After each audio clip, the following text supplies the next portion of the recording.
नवजीवन Marathi news, आपला जिल्हा आपली बातमी. लाईक व शेअर करायला विसरू नका. सुधीर रानमारे, धनगर समाज आम्ही कार्यकर्ता आहे. गेल्या अनेक वर्षापासून आम्ही धनगर आरक्षणाचा विषय घेऊन आंदोलनं केली, उपोषण केले, परंतु अद्याप आम्हाला या ठिकाणी एसटी मधलं आरक्षण मिळालेलं नाही.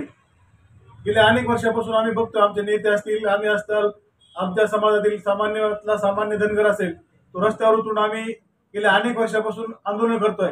मग ते कलेक्टर कचेरी असेल, तहसील कार्यालयावर असेल, नवे विधान भवनावर सुद्धा आम्ही 2009 साली आंदोलन केलं होतं, तिथं मोर्चा नेला होता. परंतु त्याही ठिकाणी आम्हाला आश्वासनच मिळालं. त्यानंतर थोडं आमच्या आंदोलनाचं थोडं गती थांबली, मंदावली. परंतु त्यानंतर आम्ही ज्यावेळेस आमच्या नेत्यांच्या माध्यमातून, मग त्यामध्ये वेगवेगळे नेते असतील, त्या नेत्यांच्या माध्यमातून आम्ही आंदोलनं केली, परंतु अद्याप आम्हाला आरक्षण मिळालेलं नाही. त्यानंतर 2014 साली काही त्या तत्कालीन नेत्यांनी आम्हाला सांगितलं की आम्ही सत्तेवर आल्यानंतर आम्ही त्या ठिकाणी धनगरांना आरक्षण देण्याचं काम करू. पहिल्या बैठकीमध्ये, मंत्रिमंडळाच्या पहिल्या बैठकीमध्ये आम्ही त्या ठिकाणी धनगरांना एसटी मधलं आरक्षण देऊन त्यांच्या समाजाचा उद्धार करू असं आम्हाला त्यांनी त्यावेळेस सांगितलं होतं. मग त्यावेळेस आम्ही त्यांच्या शब्दाला किंमत देऊन किंवा त्यांच्या प्रतिक्रियांना आम्ही आमच्या छातीशी धरून आम्ही त्यांना अगदी भरभरून अशा मताधिक्यानं त्यांचा पक्ष सत्तेत आणला आणि त्यांना 5 वर्ष त्या काळात त्यांनी सत्ता भोगली. परंतु धनगर आरक्षणासंदर्भात त्यांनी कुठल्याही प्रकारचा त्या काळामध्ये उल्लेख केला नाही किंवा त्या काळामध्ये आम्हाला आरक्षण देण्याचं काम केलं नाही. म्हणून आम्हाला असं म्हणायचं किंवा त्या सगळ्या त्या काळाच्या राजकारण्यांनी ज्या आम्हाला शब्द दिला होता, तो शब्द न पाळता त्यांनी आम्हाला नुसतं झुलवलं आणि आमच्या काही मोजक्या नेत्यांना त्यांनी हाताशी धरलं आणि त्या नेत्यांना वेगवेगळे पद देऊन, वेगवेगळ्या पदांवर घेऊन जाऊन कुणाला आमदार केलं, कुणाला काय हे केलं, तर त्या नेत्यांना त्यांच्यामध्ये त्यांनी गुंतवून टाकलं आणि आमच्या आरक्षणाची जी धार होती मोथट केली आणि आमच्या समाजाला त्या ठिकाणी आरक्षण न दिल्यामुळं आमचा समाज नुसताच आज या ठिकाणी आरक्षणाची वाट पाहतोय. आमच्या समाजातले अनेक लहान मुलं, गोरगरीब मुलांना या ठिकाणी आरक्षणाचा लाभ मिळत नाही. एसटी मध्ये आरक्षण दिल्यानंतर जर आमची मुलं शिकले सवरलेल्या मुलांना त्या ठिकाणी नोकरीचा लाभ मिळेल, नवे आम्हाला राजकारणात सुद्धा त्या ठिकाणी पुढे येण्याची संधी मिळू शकते. परंतु ह्या जाणकार राजकारण्यांनी आमच्या समाजाला निश्चितच मागे ठेवायचा प्रयत्न केलाय. परंतु त्या जाणकार राजकारण्यांनीच आमच्यातले काही नेते हाताशी धरून आमच्या मताचा बाजार मांडलेला दिसतोय आणि त्या मताच्या बाजारावर आमच्या समाजाला या ठिकाणी संघटना बांधणीपासून किंवा आरक्षणापासून वंचित ठेवण्याचं काम केलेलं आहे. मला असं आपल्याला माझ्या सर्व धनगर समाज बांधवांना सांगायचंय की कुणी आश्वासन देतील, कुणी आपल्याला आमिष दाखवतील, त्या आमिषाला बळी न पडता आपल्याला या ठिकाणी ज्या लोकांनी आपल्याला आरक्षणामध्ये विरोध केलाय, आरक्षण देऊ म्हणून दिलेले नाही, अशा लोकांना आपल्याला येणाऱ्या लोकसभेच्या निवडणुकीमध्ये आपल्याला त्यांना त्यांची जागा दाखवायचं काम करायचंय आणि धनगर समाज काय करू शकतो हे त्यांना दाखवून द्यायचंय. आपल्या समाजाला ते सगळे लोक गृहीत धरून चाललेत.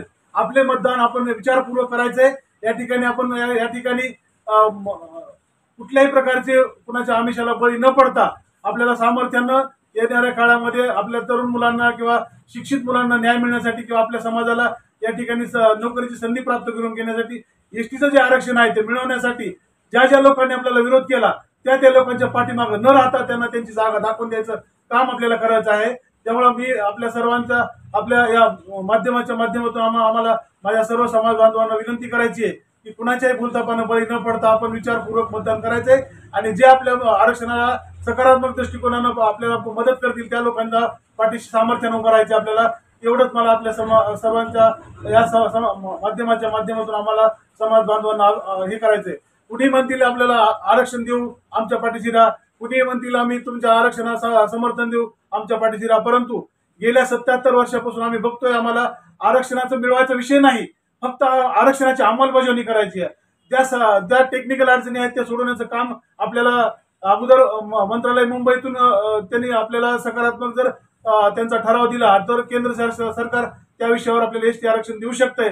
परंतु ह्यांच्या नाकर्तेपणामुळे किंवा उदासीनतेमुळे धनगर समाज आज आहे त्या ठिकाणी राहिलाय. आपण पाहतो धनगर समाज मेंढपाळ आहे, त्या मेंढपाळाला आज आपण बघतो की कुठल्या प्रकारच्या सुविधा नाहीत. त्या समाज हा वंचित राहिलेला आहे. सगळ्या बाबतीत आपण बघतो की गावगावचे गायरान असतील, त्या गावागावच्या गायरानामध्ये आपल्याला मेंढर चालण्यासाठी एक आरक्षित जमीन होती, तर तीही आरक्षित जमीन आपल्याला गावागावात कुठं दिसत नाही. आणि आमच्या धनगराच्या जी समाजाची जी हेळसांड होतीये त्यावर कुठलाही राजकारणी असं आपल्याला खंबीरपणा आपल्याच्या पाठीशी उभं राहत नाही. आमचे अनेक आमदार आहेत, पण ते आमदार सुद्धा कुणाच्या तरी पक्षाचे असल्यामुळं ते आमच्या पाठीशी उभं राहण्याचं काम सामर्थ्यानं करताना या पूर्वीच्या काळात दिसून आलेले नाहीत. आताच आमच्या धनगर समाज म्हणून आम्ही याला आमचा समाज म्हणून कुठेतरी ते पुढे जाण्याचं काम करतायत. परंतु धनगर समाज आहे त्यापेक्षा कितीतरी मागे फेकला गेला आणि आमचे नेते आमच्या बळावर किंवा आमच्या सामर्थ्यावर किंवा आमच्या समाजाच्या ताकदीवर ते जे त्यांची म्हणजे अपेक्षापेक्षा काही उंची त्यांची वाढलेली आहे, परंतु आमचा समाज आहे त्यापेक्षा मागे फेकला गेलेला आहे. आज आमचा तरुण बेरोजगार आहे. आमची शिक्षित पिढी ही आज कुठल्याही प्रकारच्या प्राथमिक अडीअडचणीपासून दूर आहे. म्हणून आम्ही आमच्या गाव पातळीवर सुद्धा बघितलं तर आम्हाला कुठल्याही सुविधा नाहीत. धनगर म्हणून अशा कुठल्याही सुविधा नाहीत. त्या सुविधा आतापर्यंत राज्य सरकारने किंवा केंद्र सरकारने आम्हाला कुठून मिळवून देण्याचा प्रयत्न केलेला नाही. जाणीवपूर्वक बघतोय आम्ही की आमच्या समाजाला मागे नेण्याचं काम हे राज्य सरकार असेल, केंद्र सरकार असेल किंवा जे कोणी आमच्या याच्या अगोदर आमच्या पाठीशी उभं राहतो म्हणाले ते त्या लोकांनी आम्हाला केलं नाही. म्हणून आम्हाला माझ्या धनगर समाज बांधवांना आव्हान आपल्या माध्यमातून करायचे की कुठल्याही प्रकारच्या या भूलथापांना बळी न पडता आपल्याला आपल्या हिताचं काम करायचं आहे. या पुढे ही संघटना किंवा आंदोलन मोर्चे आपल्याला कायम ठेवायचे आणि आपल्याला एसटी आरक्षण करून मिळवून घ्यायचंय. आपल्या हक्काचं आहे. आरक्षण मिळवून घेणे म्हणण्यापेक्षा अंमलबजावणी आहे. फक्त ज्या शब्दामध्ये जे तांत्रिक बिघाड अडचणी आणलेल्या त्यांनी धनगर आणि धनगड ह्या अडचणी दूर करण्याचं काम हे राज्य सरकार असेल, केंद्र सरकार असेल, त्यांनी त्या ठिकाणी आजपर्यंत केलेलं नाही. म्हणून आपल्या रस्त्यावर उतरून यापुढे आंदोलन करावं लागेल आणि त्या आंदोलनाच्या माध्यमातून आपल्या आरक्षणाची अंमलबजावणी करून घ्यायची. एवढंच या प्रसंगी मी आपल्या माध्यमातून माझ्या समाज बांधवांना आवाहन करतो आणि थांबतो. जय हिंद, जय महाराष्ट्र. येणाऱ्या लोकसभा निवडणुकीमध्ये आपण जे भूमिका मांडली या माध्यमातून मग आपला जो धनगर समाज आहे तो महाविकास आघाडी किंवा महायुतीच्या पाठिंब्याशी असणार आहे. तसं म्हणता येणार नाही आम्हाला किंवा आम्हाला एवढंच म्हणायचं किंवा जे आम्हाला भविष्यामध्ये सकारात्मक आमच्या पाठीशी राहतील, जे शब्द आपल्याला दिलेले पाळतील. कारण ह्याच्या अगोदर तर पाहिलं की आमच्या समाजाला या सगळ्यांनी शब्द दिलेले पाळले नाहीत. त्याच्यामुळे आम्हाला या पुढील दिशा असं म्हणायचं किंवा जे आमच्या पाठीशी उभं राहतील खंबीरपणाने त्यांच्याबरोबर आम्ही जाऊ. मग ते याच्यापूर्वी आम्हाला 1990 साली ज्यावेळेस तत्कालीन मुख्यमंत्री शरद पवार साहेब त्यावेळेस ओबीसी मधून आम्हाला एनटी मध्ये टाकण्याचं काम तरी त्यांनी केले. त्यानंतर आम्हाला कुठल्याही प्रकारच्या आमच्या अनेक आंदोलनाला किंवा अनेक मोर्चांना आम्हाला म्हणायचं माध्यमातून आम्हाला राज्य सरकारला असं सांगायचं होतं की आमचं आरक्षण हा एसटी मधलं आहे, तर एसटी मधल्या आरक्षणाची अंमलबजावणी करा. परंतु त्यांनी केलेली नाही. आणि ज्या लोकांनी आम्हाला सांगितलं की येणाऱ्या विधानसभेत जर तुम्ही आम्हाला निवडून दिलं तर ते आम्ही तुम्हाला पहिल्या राज्य मंत्रिमंडळाच्या राज्याच्या बैठकीमध्ये आम्ही तुम्हाला घेऊ. त्याच्यानंतर 10 वर्षाचा काळ लोटला पण अद्याप आम्हाला दिलेलं नाही. त्यामुळे काही लोक भूलथापा देतात, त्यांच्या पाठीमागे तर राहणं निश्चितच अनुचित आहे. आपण असं म्हणताय आणि आता आपण पाहिलं की रासपचे महादेव जानकर असतील किंवा गोपीचंद पडळकर असतील हे सत्तेमध्येच आहेत ना. आता पडळकर साहेबांनी त्यावेळेस आम्ही माधवगाव सभेत असेल, लातूर सभेत असेल, त्यांनी तर आमच्या अगदी दोन्ही मोठी बांधून बिरुबा शपथ देऊन सांगितलं होती ह्याच्यानंतर आम्हाला जे आरक्षण दिलं त्याच्या पाठीमागे राहायचं आम्हाला.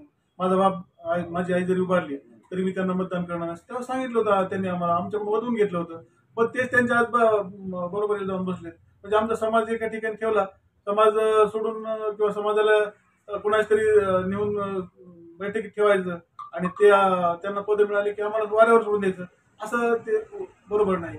आज हे आमचा समाज सशेवलपटीसारखं त्याच्या मागे करत फिरायला लागला.